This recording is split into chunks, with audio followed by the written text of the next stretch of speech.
Hello friends, welcome to our channel. ఈరోజు baby food recipe వచ్చేసి పుదీనా కిచిడి అన్నమాట. ఈ కిచిడిలో పుదీనా వేస్తే ఏంటంటే ఎక్కువ పిల్లలకి ఆకలి అవుతుంది. మీ పిల్లలు కనుక హెల్తీగా ఉండాలంటే ఈ రెసిపీ ట్రై చేయండి. మీరు కనుక నా ఛానల్ ఫస్ట్ టైం విజిట్ చేసినట్లయితే సబ్స్క్రైబ్ చేసుకోండి అండ్ అలాగే వీడియోని లైక్ చేయండి. లైక్ చేస్తే నేను ఇంకా మరిన్ని వీడియోస్తో మీ ముందుకు వస్తాను. సో మీరు నన్ను మోటివేట్ చేయండి. ఏమైనా లోపాలు ఉంటే మీ కామెంట్స్ ద్వారా నాకు తెలియపరచండి. ఈ రెసిపీ కోసం మనం ఏమేమి ఐటమ్స్ కావాలో ఇప్పుడు చూసేద్దాం. Let's go. సో ముందుగా ఒక బాండీ తీసుకొని అందులో రైస్ తీసుకోవాలి, నానబెట్టినవి ఒక 20 minutes పాటు.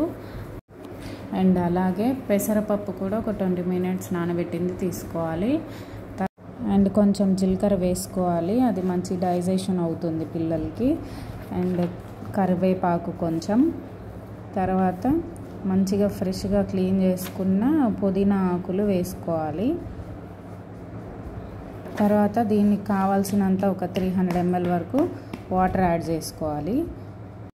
వాటర్ యాడ్ చేసినాక కుక్కర్ పెట్టేసేయాలి. ఒక 6 to 7 minutes వరకు ఉడకనివ్వాలి.